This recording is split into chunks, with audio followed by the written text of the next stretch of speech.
I went out and surveyed Thomson Street, starting from Perth Road, and took loads of photos and used keypad mapper. So I'm going to open that up in JOSM and you'll be able to see the data and see me editing it.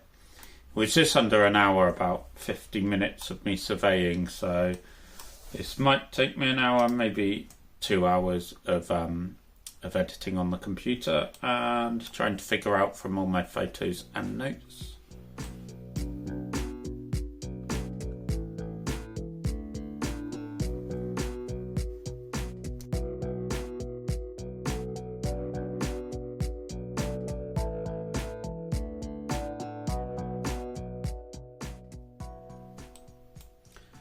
So that's about 15 minutes of editing already, and that's just me going down Perth Road, adding those shops and a few house numbers, the names. I added the detail around the Rye Hill police station because I thought it's nice that that's actually space. It's a city, but there's these little gaps and places to sit, and we can show that through OpenStreetMap and the places that use OpenStreetMap.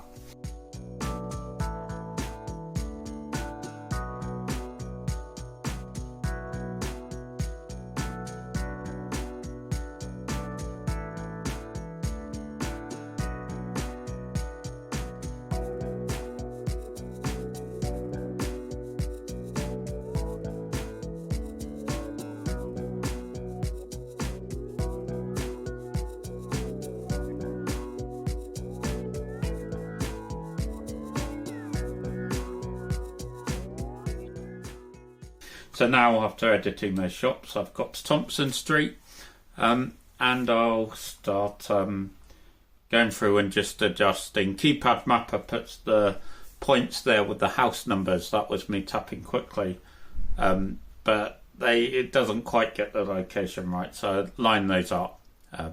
The aerial imagery I've already aligned to the GPS as much as I can. It's a bit tricky because it's so steep in Dundee that kind of the photo from the plane, from the aerial imagery, isn't quite to line. You can see that it's not straight down because you can see the sides of buildings, but it's a bit more accurate than it is without me aligning it to any GPS. So I'll go down here. It looks like I'm also going to have to draw some buildings because because they've not been drawn yet, but that's fine, I can do that. It'll just take more time sat indoors at the computer.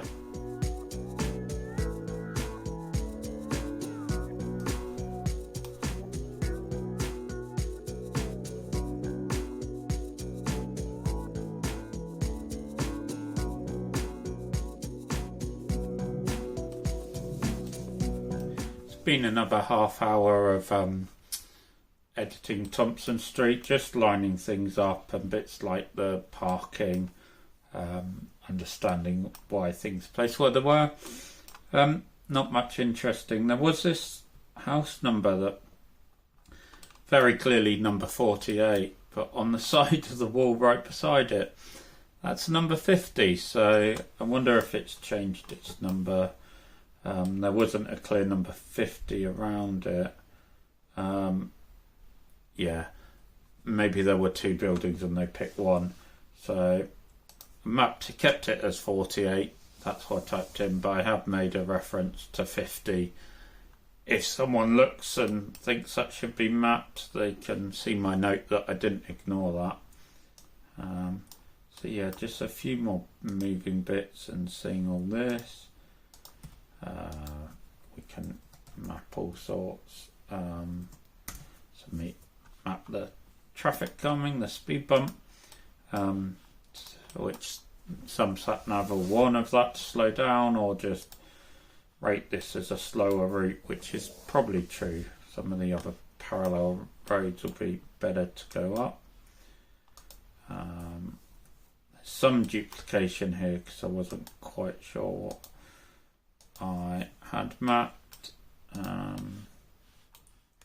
And then we get, this is the Belfield Avenue that I thought, oh, I can just go up the next one, but I did end up going down. And I think we'll just have to line this to aerial imagery C. if it lines up with the numbers I got. I did get confused, but you can see I think they just for some reason didn't finish all of them. 14, 12, 10. House number wasn't there for 8 or 6. 4's there. And did they map number 2? No, so we'll put number 2 in there.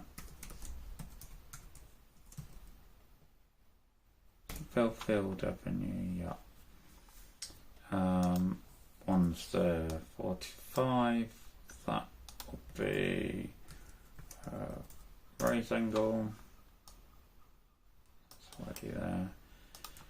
And so we can tidy up. These aren't needed because they've got it mapped. 9, 11. You can see how well Keypad Mapper lines it up when I'm walking, and either I'm swaying left or right or it's bouncing over the place. So I can map the rest of this building in the outline. Can't do that. Building, yes. Keep straighten it up a bit. I'll do the same on this side. And it's getting a bit mixed. I do prefer the points for house numbers because it can be closer to the entrance there. I typed in 45 twice. I also did 43. Oh, I think that's because I came from here, did that, and then walked back. 41 was actually there. And we add the street.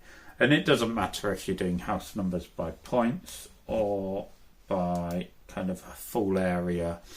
Things that use the map data should understand both. I think this is easier to update and easier to change, or just know that it also can be close to the entrance or even converted into an entrance.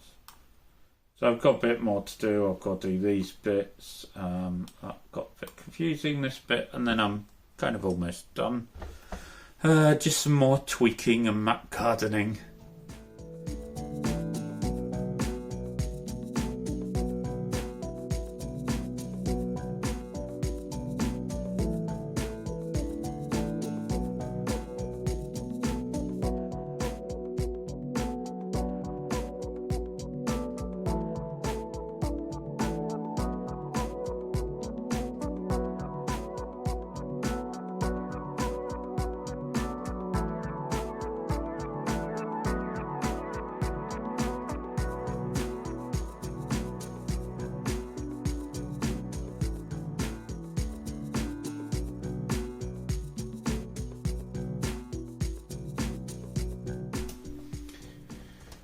So that took me pretty much an hour in total of editing. That's not bad for an hour of going out and mapping detail. All the house numbers are there. The next thing is to press upload. JOSM then validates it, and I think there'll be some errors. Yeah, because there's a few interesting things. I think I've not put the street on a lot of those house numbers as well. So the footway, I think that's the normal way to do it. So, it's just because I didn't, there I had a joining node, there I didn't, so that should be fine. Duplicate house numbers, now that's really helpful because what have I done wrong there? Zoom in, zoom to problem. Where is it? House number 3.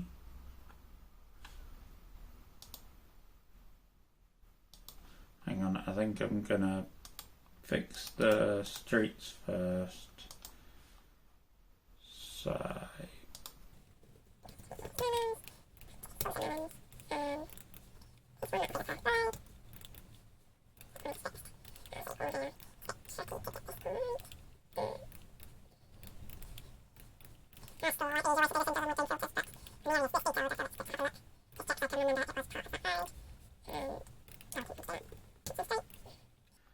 see what the others.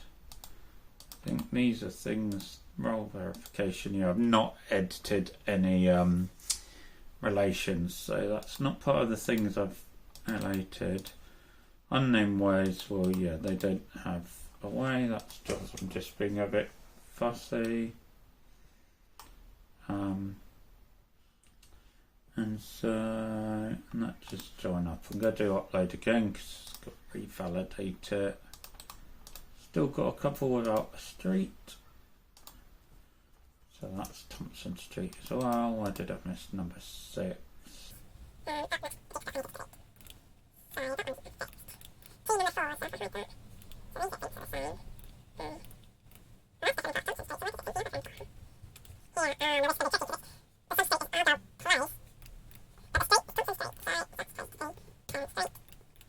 think that links it all.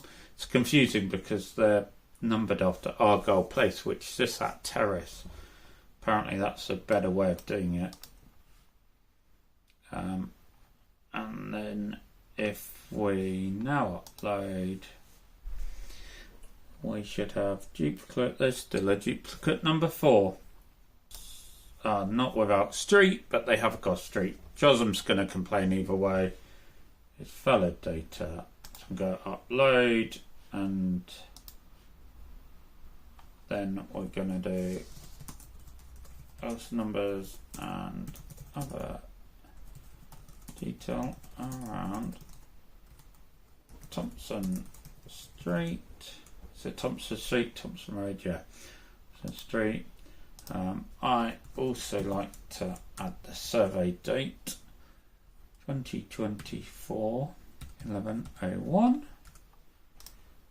Upload those changes, and then I can I took some screenshots of OpenStreetMap beforehand, so I'll do the magic. You can see what it looked like before, and then we get to see the changes that an hour outside and an hour inside makes to OpenStreetMap.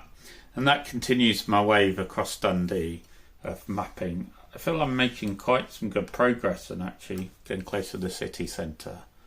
But it's getting dark here now, so that's my mapping done for today.